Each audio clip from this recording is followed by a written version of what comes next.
ਸਭ ਤੋਂ ਪਹਿਲਾਂ ਮੇਰੇ ਚੈਨਲ 'ਤੇ ਤੁਹਾਡਾ ਬਹੁਤ-ਬਹੁਤ ਸਵਾਗਤ ਹੈ ਜੀ। ਵਿਦਿਆਰਥੀਓ, ਅੱਜ ਦੀ ਵੀਡੀਓ ਵਿੱਚ ਆਪਾਂ 9ਵੀਂ ਕਲਾਸ ਦਾ ਹਿੰਦੀ ਵਿਸ਼ੇ ਦਾ ਇੱਕ ਸੈਂਪਲ ਪੇਪਰ ਸੋਲਵ ਕਰਾਂਗੇ ਜੀ ਸਤੰਬਰ ਪ੍ਰੀਖਿਆ ਲਈ। ਅਤੇ ਵਿਦਿਆਰਥੀਓ, ਅੱਗੇ ਚੱਲਣ ਤੋਂ ਪਹਿਲਾਂ ਜੇਕਰ ਤੁਸੀਂ ਮੇਰੇ ਚੈਨਲ ਨੂੰ ਹਜੇ ਤੱਕ ਸਬਸਕ੍ਰਾਈਬ ਨਹੀਂ ਕੀਤਾ ਤਾਂ ਇਸ ਨੂੰ ਸਬਸਕ੍ਰਾਈਬ ਜ਼ਰੂਰ ਕਰ ਦੇਣਾ ਹੈ ਜੀ।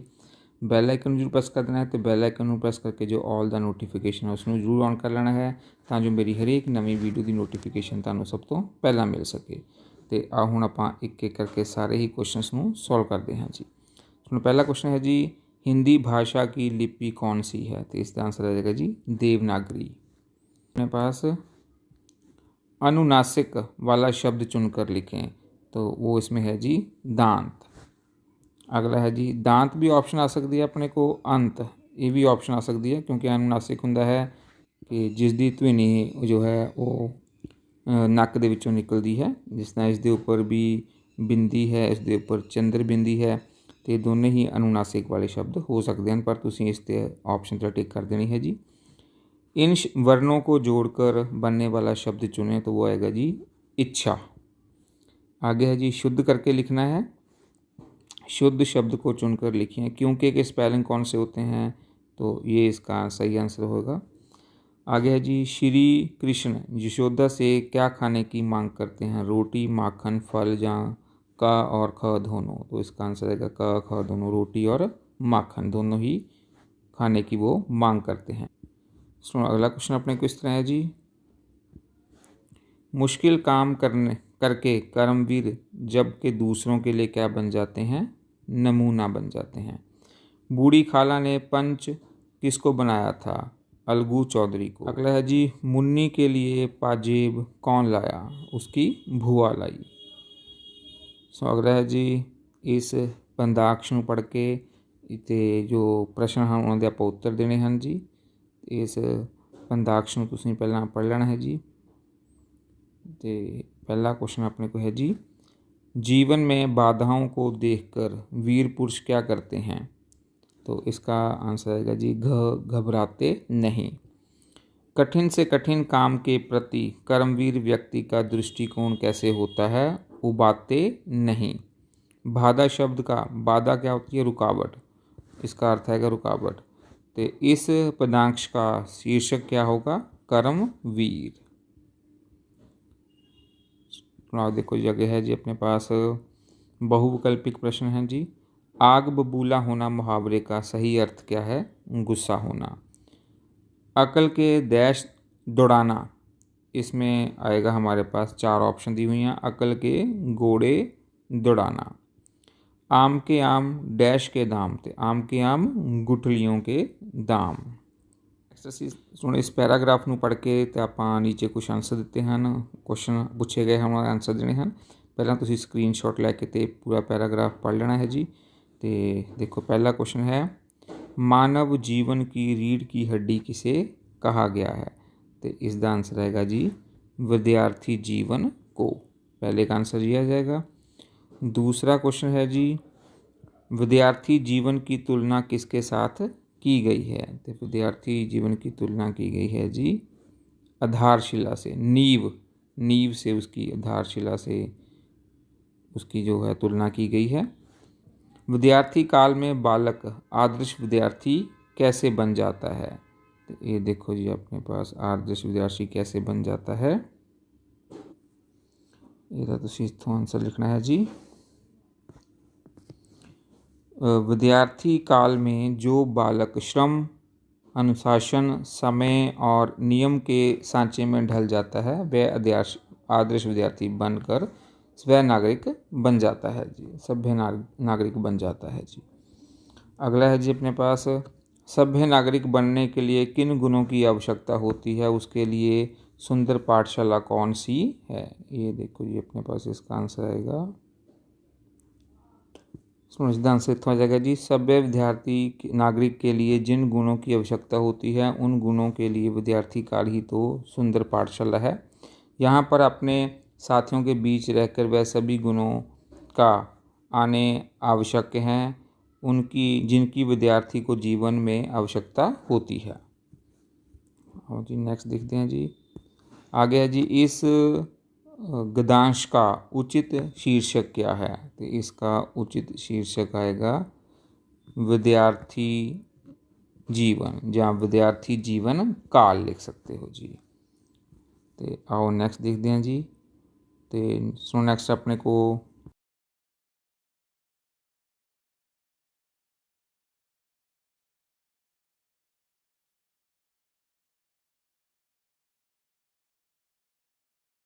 है जी, मृत्यु शब्द का तत्दव शब्द क्या होगा? तो उसका होता है जी मौत। आत्मा शब्द को शुद्ध करके लिखना है तो वो आएगा जी आत्मा। ग्वाला शब्द का बहुवचन ग्वाले। बालिका, बालक शब्द का लिंग बदल के आएगा बालिका। बेतहाशा शब्द के उपसर्ग और मूल शब्द को अलग करके लिखिए तो आएगा बे अलग आ जाएगा तहाशा। सो नेक्स्ट है जी, आप क्या काम करते हैं? तो विराम चिन्ह लगाकर दोबारा लिखें। विराम चिन्ह इस तरह लगाना है जी, इत्थे देखो अपने को आप तो बाद इत्थे कॉमा पै जाएगा तो इत्थे क्वेश्चन मार्क लग जाएगा जी। तो आओ नेक्स्ट देखते हैं जी। नेक्स्ट है जी, निम्नलिखित प्रश्नों के उत्तर एक या दो वाक्य में दें। तो इस इन्हों हम प्रश्न करते हैं जी। ਆਪਾਂ ਇਸ ਦੇ ਵਿੱਚ ਆਪਾਂ ਨੈਕਸਟ ਕੁਐਸਚਨ ਜੋ ਹਨ ਸਾਰੇ ਕੁਐਸਚਨ ਆਪਾਂ ਇਕੱਠੇ ਕਰ ਰਹੇ ਹਾਂ। ਫਿਰ ਉਸ ਤੋਂ ਬਾਅਦ ਇਹ ਵਾਲੇ ਕੁਐਸਚਨ ਕਰਨੇ ਹਨ ਜੀ। ਇਹਨਾਂ ਵਿੱਚ ਆਪਾਂ 3 ਪ੍ਰਸ਼ਨਾਂ ਦੇ ਉੱਤਰ ਦੇਣੇ ਹਨ ਤੇ ਅਗਲੇ ਵੀ ਆਪਣੇ ਕੋਲ ਪ੍ਰਸ਼ਨ ਉੱਤਰ ਹੀ ਹਨ। ਨੈਕਸਟ ਵੀ ਦੇਖੋ ਆਪਣੇ ਕੋਲ ਕੁਐਸਚਨ ਆਨਸਰ ਹੀ ਹਨ ਤੇ ਇਹਨਾਂ ਸਾਰੇ ਹੀ ਕੁਐਸਚਨ ਆਨਸਰਾਂ ਨੂੰ ਹੁਣ ਆਪਾਂ ਦੇਖਦੇ ਹਾਂ ਕਿ ਇਹਨਾਂ ਦੇ ਕੀ ਆਪਣੇ को आंसर हो सकते हैं जी। सुनो पहला क्वेश्चन है जी, मदन लाल ढींगरा का जन्म कहाँ हुआ? तो आंसर आएगा मदन लाल ढींगरा का जन्म सन 1887 ईस्वी को हुआ। सुनो अगला क्वेश्चन है जी, अकबर ने कितने वर्ष की उम्र में अपने पिता के दुश्मनों को हराया था? तो आंसर आएगा जी 13 वर्ष की उम्र में। अगला क्वेश्चन है जी, इमारत का होना ना होना किस बात पर निर्भर करता है? इमारत का होना ना होना इमारत की नींव की ईंट तथा उसकी मजबूती पर निर्भर करता है। क्वेश्चन है जी, शिवाजी पर स्त्री को किसके समान मानते थे? शिवाजी पर स्त्री को माता के समान मानते थे। सुनो अगला क्वेश्चन इस तरह है जी, शिवाजी ने अपने सेनापति की गलती पर सूबेदार की पुत्र वधू से किस प्रकार माफ़ी मांगी? शिवाजी ने कहा, माँ, शिवा अपने सेनापति की इस हरकत पर आपसे माफ़ी मांगता है। आप एक माँ के समान पूजनीय हैं। यदि मेरी माँ आप जैसी सुंदर होती तो मैं भी सुंदर होता। मैं आपकी सुंदरता का हिंदू विधि से पूजन करना चाहता हूँ। सो अगला क्वेश्चन अपने किस तरह है जी, नीम की ईंट और कगूरे की ईंट दोनों क्यों वंदनीय हैं?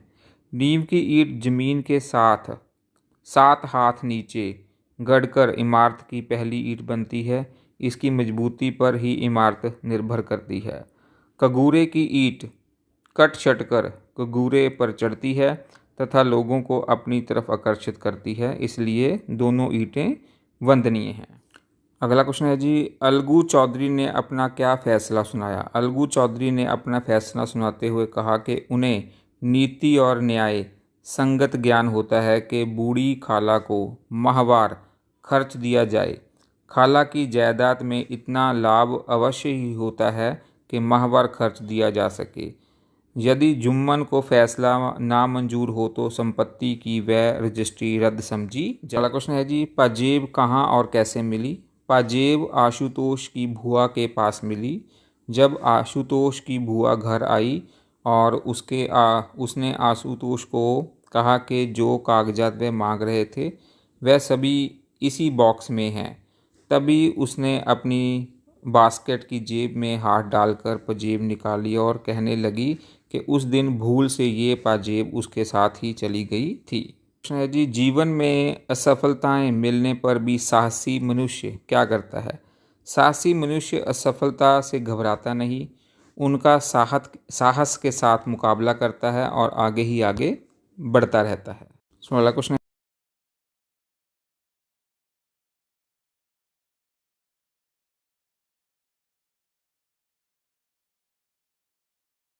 है जी, आशुतोष का चित्रण कीजिए।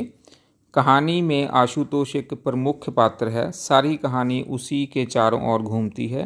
वह एक बच्चा है। मुन्नी की जिद पूरी होने पर वह भी साइकिल लेने की जिद ठान लेता है। वह पाजेब पहनी हुई मुन्नी को बाहर घुमाने में गर्व महसूस करता है। चोरी का इल्ज़ाम आशुतोष पर लगने के कारण वह हठी और उद्दड़ बन जाता है। वह झूठ भी बोलता है। उसमें अपना दोष दूसरों पर डालने का विकार भी है। उसका चरित्र पूर्णतः मनोविज्ञान से प्रभावित है। अगला क्वेश्चन है जी, पंच परमेश्वर कहानी का उद्देश्य क्या है? पंच परमेश्वर कहानी एक आदर्शवादी कहानी है। इस कहानी में लेखक ने समाज में इस आशावादी धारणा को प्रस्तुत करना चाहा है कि पंच में परमेश्वर का वास होता है। पंच के मुख से निकलने वाला प्रत्येक वाक्य एवं शब्द परमात्मा का शब्द होता है। पंच की कुर्सी पर बैठने वाला व्यक्ति किसी का दोस्त, दुश्मन तथा हितैषी नहीं होता। वह तो केवल न्याय का हितैषी होता है। उसे न्याय तथा अपने कर्तव्य पालन की चिंता रहती है। अंत स्पष्ट है कि कहानी में न्याय संगत होना तथा कभी भी स्वार्थी ना बनकर निष्पक्ष भाव में रहने तथा निर्णय लेने को कहती है। क्वेश्चन है जी, साहसी व्यक्ति के कोई 5 गुण लिखिए। देखो जी, पहला गुण है जी, साहसी व्यक्ति इस बात की चिंता नहीं करता है कि तमाशा देखने वाले उसके बारे में क्या सोच रहे हैं। वह उन सपनों में भी रस लेता है जिनका कोई व्यवहारिक अर्थ नहीं होता है। वह कभी भी अपने सपने उधार नहीं लेता। वह सदा अकेला ही अपनी राह पर चलता है। वह कठिनाइयों से नहीं डरता है। वह पूर्ण रूप में निडर होता है। क्वेश्चन आंसर ਆਪਾਂ ਹੁਣ ਕਰ ਲਏ ਹਨ ਤੇ ਆਓ ਹੁਣ ਨੈਕਸਟ ਦੇਖਦੇ ਹਾਂ ਜੀ ਆਪਾਂ निम्नलिखित में से किन्हीं 5 पंजाबी वाक्यों का हिंदी में अनुवाद करना है जी। तो ये देखो अपने को 6 लिखे हुए हैं। इन्हां 6 ਦੇ ਵਿੱਚੋਂ ਆਪਾਂ 5 ਦਾ अनुवाद लिखते हाँ जी। सुनो पहला है जी, चंडीगढ़ पंजाब और हरियाणा की राजधानी है। चंडीगढ़ पंजाब और हरियाणा की राजधानी है। दूसरा है जी, मेहनती आदमी हमेशा सफल होता है। मेहनती आदमी हमेशा सफल होता है। तो आओ नैक्सट देखते हैं जी। अगला है जी, भारत को सोने की चिड़ी कहा जाता है। भारत को सोने की चिड़िया कहा जाता था। सानू प्रभु विच विश्वास रखना चाहिए है। हमें प्रभु पर विश्वास रखना चाहिए। तो आओ नैक्सट देखते हैं जी। तो 5th वाला है जी, कुछ पाने लई कुछ गवाना भी पैंदा है। कुछ पाने के लिए कुछ खोना भी पड़ता है। तो इसमें पहले 5 आप कर ले हैं जी। तो इसमें आओ हम आप नैक्सट देखते हैं जी। नैक्सट अपने को है जी, एक पत्र लिखना है। तो इस आप लिख रहे हैं, अपने फुफेरे भाई को राखी भेजते हुए पत्र लिखें। एक ये लिखते हैं और दूसरा करेंगे इस लास्ट वाले में मोबाइल फ़ोन और विद्यार्थी। तो इस दे नाल ही अपना जो पूरा पेपर है वो कंप्लीट हो जाएगा। सुन जेकर वीडियो तुहानूं अच्छी लगी तो इसमें लाइक और शेयर जरूर कर देना जी। मेरे चैनल को सबसक्राइब कर देना तो बैल आइकन को भी जरूर प्रेस कर देना है जी। तो आ हुण जो अपने क्वेश्चन रह गए हैं आपां उन्हां नूं देख लेने हैं जी। सुन आ हुण एप्लीकेशन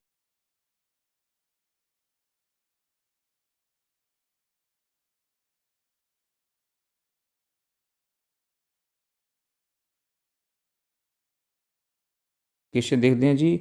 अपने फुफेरे भाई को राखी भेजते हुए पत्र लिखें। प्रिय फुफेरे भाई, नमस्ते, कैसे हो तुम? आज के इस विशेष अवसर पर मैं आपको राखी भेज रही हूँ। राखी का ये पावन त्यौहार हमारे परिवार के प्यार और एकता का प्रतीक है। ये हमारी बंधन की महत्वपूर्ण प्रतीत होती है और हमें हमारी बहन भाई की सजीव और गहरी दोस्ती को स्थायी बनाती है। मेरी इच्छा है कि ये राखी तुम्हारे जीवन में खुशियाँ और समृद्धि लेकर आए। मैं जानती हूँ कि हम दूर विचलित हैं, लेकिन हमारा रिश्ता हमें हमेशा एक साथ जुड़ा रहता है। कृपया इस राखी को पहन लो और अपने हृदय में मेरे लिए स्थान बनाओ। मैं तुम्हारे साथ हमेशा अच्छे समय की कामना करती हूँ और हम जल्द ही मिल सकें। फुफेरे भाई, तुम्हारे साथ बिताए हुए सभी पलों को याद करती हूँ और उम्मीद है कि हम जल्द ही एक साथ होंगे। आपकी बहन, नीचे स्टोन अपना लिख देना है जी, आपकी बहन तो इत्थे अपना तुसी नाम लिख देना है जी। सो लास्ट अपने को है जी अनुच्छेद लिखना है जी, मोबाइल फ़ोन और विद्यार्थी। आज का युग संचार क्रांति का युग है। इस युग में मोबाइल हम सब की ज़िंदगी का प्रमुख हिस्सा बन गया है। आज मोबाइल ने प्रत्येक क्षेत्र में क्रांति ला दी है। समाज में प्रत्येक व्यक्ति अपनी अपनी आवश्यकता के अनुसार इसका लाभ उठा रहा है। आज विद्यार्थी वर्ग में मोबाइल अधिक प्रसिद्ध है। स्कूल, कॉलेज, विश्वविद्यालय, हर स्तर में विद्यार्थी की पहली पसंद मोबाइल है। आज मोबाइल का प्रयोग केवल परस्पर बातचीत के लिए ही नहीं किया जाता, बल्कि विद्यार्थी इसका प्रयोग इंटरनेट, ईमेल, चैटिंग आदि के लिए भी करते हैं।